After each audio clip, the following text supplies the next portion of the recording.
Brought to you by NBC bearing, भारताची पहिली bearing उत्पादक।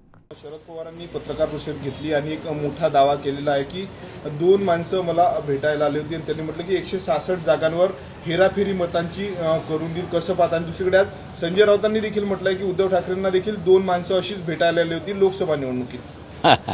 हास्यास्पदही आहे आणि खरंही आहे, कारण निवडणूक जेव्हा लढवतो ना तेव्हा प्रत्येकाकडे मांत्रिकी येतात, तांत्रिकी येतात। कोणी म्हणतात आम्ही मतदारसंघ बांधून देऊ मंत्रांनी, कोणी म्हणतात मशिनी बांधून देऊ, कोणी म्हणतात आम्ही मतदारांवर प्रभाव टाकून देऊ।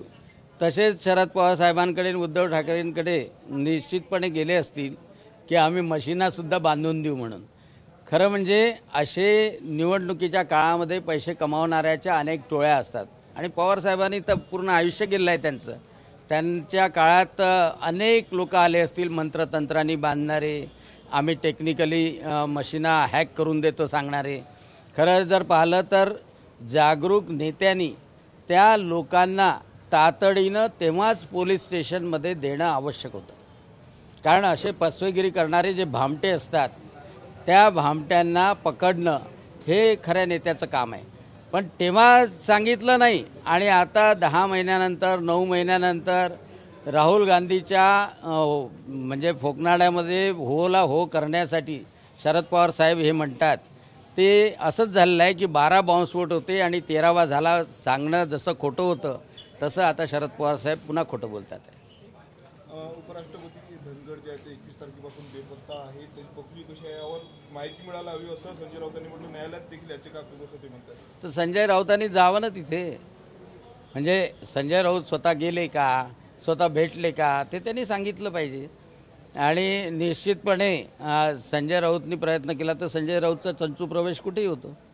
मागील काही दिवसांपासून जर आपण पाहिलं तर मुंबईमधल्या कबूतर खाण्याचा जो आहे तो विषय वाढत चाललेला आहे। सोबतच आता जैन समाज परंपरेने जे आहे ते अहिंसक मानला जातो का, अशा पद्धतीने जर चाकू वगैरे ते लोक काढत असेल तर भाजप भडकवण्याचा प्रयत्न करतो का जैन समाजाला, असं देखील संजय राऊतांनी म्हटलेलं आहे। मला नाही वाटत, कारण की जैन समाज सातत्याने संवेदनशील त्याचप्रमाणे अतिशय शांतताप्रिय समाज आहे, सर्व प्राण्यांवर प्रेम करणारा समाज आहे आणि त्यामुळं हे चाकू काढणं वगैरे वगैरे प्रकार त्या समाजाकडून कदापि होऊ शकत नाही।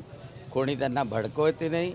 आणि मी आतापर्यंत जे जैन समाजाचे धर्मगुरू महाराज लोक त्यांच्या संपर्कात आलो तर त्यांनी शांततेची कोणतीही हिंसा न करण्याची शिकवण दिलेली आहे, जी भगवान महावीरांनी दिली आणि त्यामध्ये काही अर्थ आहे असं मला वाटत नाही।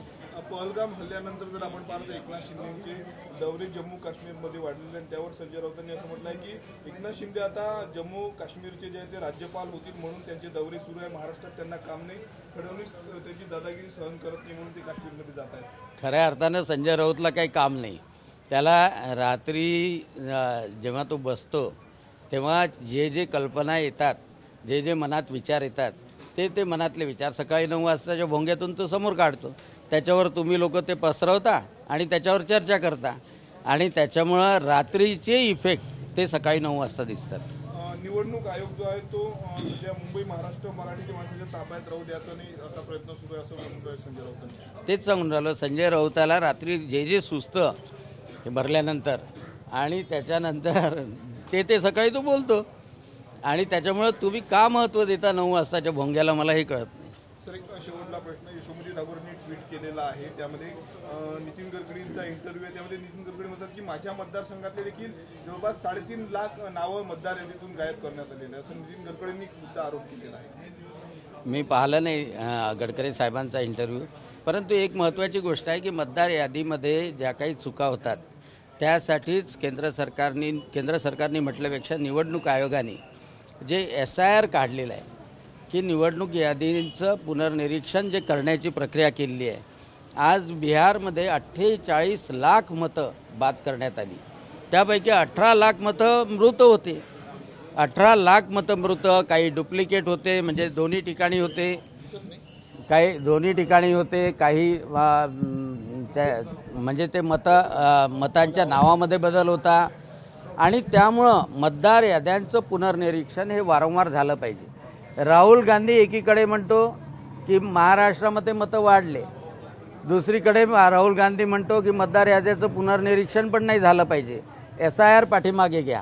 एक्झॅक्टली काय पाहिजे आहे हेच तर गोंधळात राहुल गांधी आणि काँग्रेस आहे. आणि त्याच्यामुळं संवैधानिक संस्थांवर फक्त हमला करायचा, निवडणूक आयोगाला बदनाम करायचं, न्याय संस्थेला बदनाम करायचं, ईडीला बदनाम करायचं, CBIला बदनाम करायचं, पूर्ण देशाला बदनाम करायचं. राहुल गांधींनी ते एवढं सोडलं नाही की ऑपरेशन सिंदूरच्या वेळेला सैन्याला बदनाम करण्याचं कामसुद्धा या राहुल गांधींनी केलं आहे. आणि त्याच्यामुळंच न्यायालयाने त्याला फटकारलं सुद्धा की तुम्ही म्हणता की चीनचा 1500 किलोमीटरचा भाग घेतला, तुम्ही भारतीय आहात की नाही हे न्यायालयाने विचारलं. म्हणजे देशाला बदनाम करण्याचं काम, देशाच्या सगळ्या सार्वभौम संस्थांना बदनाम करण्याचं काम राहुल गांधी आणि त्यांची काँग्रेस करते आहे. कारण की ते देशविरोधी विचार आहेत. एवढंच महत्त्वाचं आहे. Brought to you by NBC bearing, भारताची पहिली बेअरिंग उत्पादक.